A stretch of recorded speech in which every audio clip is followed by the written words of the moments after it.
All right, music fans, welcome back. Harmless Dave here, talking about real music in real time for a few real people out there just like you and just like me. Neal Schon, happy birthday. He turns 70 years old today. Holy crap, Batman.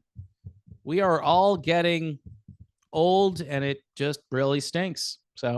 But Neal's looking good. He's playing good out there, even at 70. He's been doing this since like age 5. I mean, let's just skip school so I can go and hang out with Carlos Santana. Greg, over here, brother. I got to cut my entire day here at whatever high school he was going to. Hops in the car and drives away with Greg Raleigh. That's pretty cool, huh? Talk about, the getaway car. Greg Raleigh. Anyway, I'm talking to myself about this. Yes, here are the Defiants, and this is their album Drive. Okay, this is some great cheesy music for you. I've been told over and over again that the music from the late 80s into the early 90s, the very early 90s, like up until 91, maybe 92 at the most, maybe just to 90, I don't know. But anyway, all of that music was cheesy. And so the industry had to do some self-correction. And we've been in a holding pattern now for 30 plus years. And we're going to continue on because the doom and gloom is perfect for our society today. No need to have fun. No need to cruise down the road in an old car, which is destroying the environment. Did you see this car on the cover? This is why we have to ban album covers that look like this, first of all. And the music inside is perpetuating the lie that is the album cover, which means if people like big cars, they like muscle cars, even though this is kind of a broken down car, maybe the message is completely off here. Maybe I should be saying, recycling is good. You see this car on the side of the road? You recycle, you get it on a flatbed and drive it to your local mechanic and see if he can get it running again. By the way, all kinds of good shows on YouTube now where they rescue these old cars. It's fascinating. This Pontiac Catalina hasn't run in 30 years. We're going to see if we can drive it 500 miles. I mean, I love that stuff. Anyway, and I'm not even a big car guy, but it's just fun. So anyway, getting back to Neal Schon, he wasn't on the Rolling Stone list of guitar players, and they had 250 of them. And look, I couldn't think of, most people I know probably couldn't think of 250 really great guitar players to put on a list. They may think of 250, but it would probably take, I don't know, a few days, maybe a month. I don't know. Just, you think of all the bands and different guitar players in those bands. And yeah, but you would have to come up with good guitar players, not sort of run-of-the-mill mediocre guitar players. And when you think of Neal Schon, do you think of mediocre? I don't. And most people don't. Most people who write reviews of concerts, when Neal is out there doing his thing, they're always giving Neal compliments. He sounds great. He plays great. He's very melodic. He's very lyrical. He's progressive. He's fusion. He plays these soaring notes, and he's still doing it even at 70 years old. One thing about Neal Schon is he wants to keep doing this. You can tell. Some guys his age, they might be thinking about, hey, maybe I should just kick back. I've got all the toys now. I'm happily married, and I should just enjoy the rest of my life. I did this video yesterday about guys who probably should be playing shuffleboard and wearing Bermuda shorts and maybe hanging out at the villages or something. But, the money is really good here. By the way, Journey just announced that they're doing a European leg of this tour, and their support will be Cheap Trick. So that's going to be amazing. So if you're over there somewhere across the pond. Get ready, because here comes Journey along with Cheap Trick. Sounds like a great time. But getting back to Neal Schon and how I believe he's constantly being just disrespected. He just is. Now, some people will say, good, I never liked Neal Schon anyway. I don't like him as a person. Hey, folks, Eddie Van Halen wasn't loved by a lot. I mean, there are a lot of rumors about how difficult Ed was to deal with. I'm thinking Neal Schon is definitely an upgrade when it comes to trying to get along with the guy. He's definitely easier to get along with than Eddie Van Halen. I think Neal Schon's problem stems more from his interactions with the media and how he says things, whether it's on Twitter or Instagram or whatever. X, sorry, it's supposed to be X. But someone asked him last fall. They said Rolling Stone list of top 250 guitarists, and they didn't even put you on the list. Rick Beato is furious. See, Rick can make a difference. Rick, if he says some stuff, people take note of it. But Rick is kind of a populist. You know, he's out there ringing the bell. I don't always agree with him. Like, he really dug the halftime show.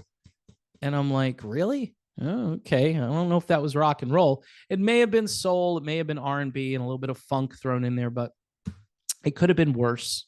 But I wouldn't have done a video about how awesome it was. It just, anyway, Rick is furious. So am I. And so Neal Schon needs recognition. Now, he is in the Rock and Roll Hall of Fame. And he's in good company, he says here. He says, it's okay. There were a couple of publications that featured Neal as a top guitar player. But this Rolling Stone list is just, again, people are still talking about it. And this is very much intertwined with the Rock and Roll Hall of Fame.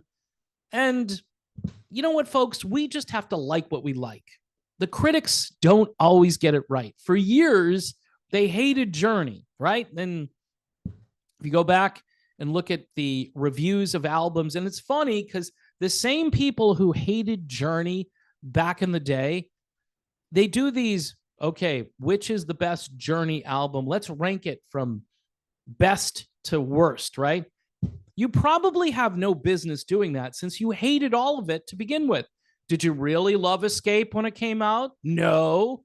Did you think Frontiers was a groundbreaking melodic rock record? No. Some of you might have liked Infinity, right?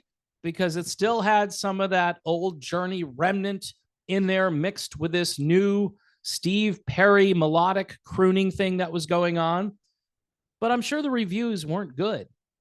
And so, you know, again, this is Monday morning quarterbacking or like Friday afternoon quarterbacking because it's way after the fact.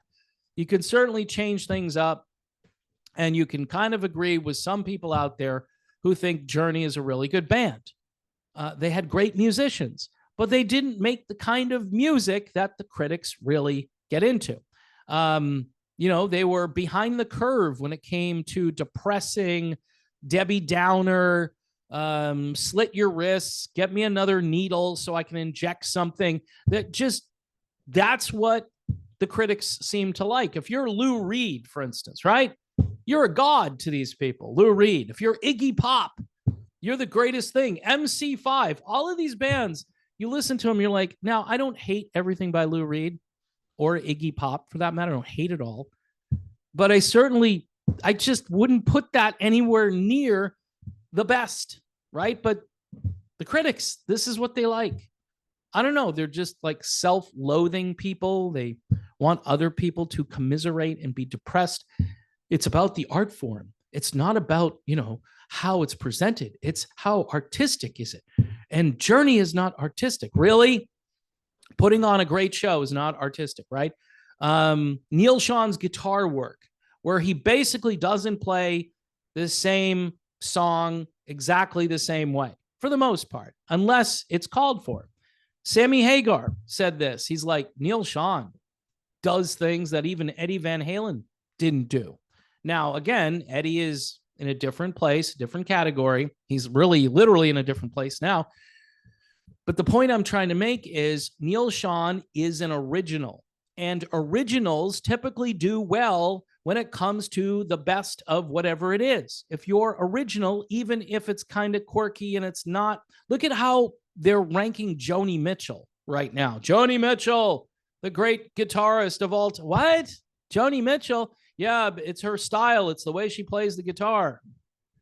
I'm like, okay. And then Neal Schon. See, that's not fair. That's just stupid, right? Neal Schon's not even on this list.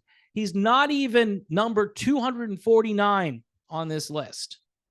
And then you got Joni Mitchell, top 5 or something. By the way, Eric Clapton slipped way down the list. One of Neal's heroes, by the way, Eric Clapton. Jimi Hendrix, though, for some strange reason, is maintaining his top spot. Right? Now, here's the thing about Hendrix. His body of work is kind of narrow. It's not, unless you include all these live albums and things they keep finding and putting out there. Now, again, Hendrix definitely deserves to be in the top 10. All right. I would say the same. Actually, I love Stevie Ray Vaughan. I'm a huge fan of Stevie Ray, and I could see him being at number 1.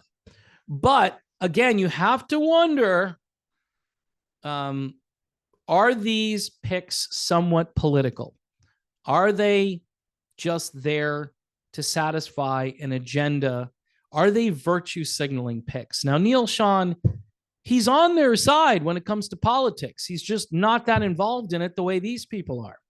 You know, he likes certain things and he dislikes certain things, but he's not making political statements.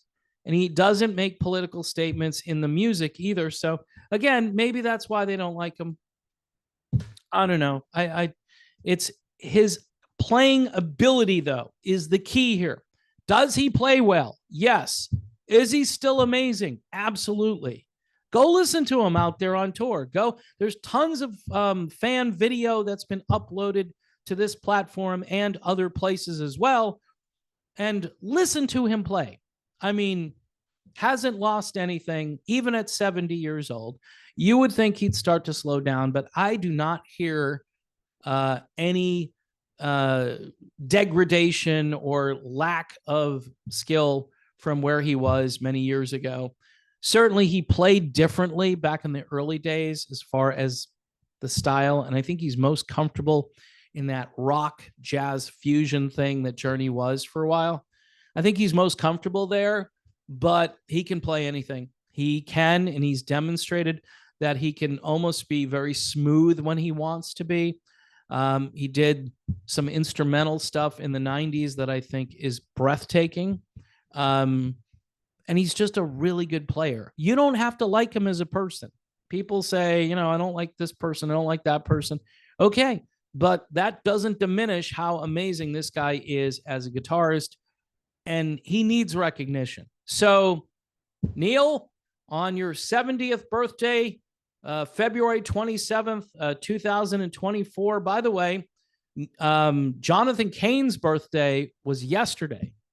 So these guys almost born on the same date, hanging on to the trademarks, hanging on to the name, and now getting along again. I guess, you know, they're a little bit alike. If you watch those videos from the 80s when there was real chemistry there, Neal had so many good things to say about Jonathan. And now apparently the wives are keeping this together. John's wife and Neal's wife, they're making it work even better than it was working before, which again is good news. And for me in this channel, it's bad news because I need drama. I need something to happen. So nobody's going to watch this video. Hey, Neal, you know, brother, I'm trying to help. I'm trying to help. I'm giving you a plug today, age 70, playing as well as he's ever played. So go check out Journey, get your tickets, Journey and Toto, Journey and Def Leppard, Journey and Cheap Trick, whoever, just go see Journey and enjoy yourself. Who knows? They might just retire next year. And I'm not spreading any rumors, but after this big tour, they might take a a little bit of a hiatus. That would be my prediction. But again, I don't know anything specific. So enjoy them while they're here. All of these geezer rock bands are fading away. And so you need some new stuff to listen to. Here are the Defiance and their album Drive. These guys could open up for Journey, right? You could. No promoter is going to do this kind of thing, though. They're not going to do it. They want to play it safe. And the more names you have, the more recognizable the bands. And people are getting so old that they forget that Cheap Trick has this huge catalog, for instance, because, again, a lot of it doesn't get airplay anymore. They play like 2 songs. I mean, really, you're just going to play The Flame by Cheap Trick? That's it? The Flame? It's just dumb. Anyway, folks, thanks for watching. Don't forget to subscribe to the channel. Hit the bell for notifications on new videos. That little drop-down bell. Make sure you select all.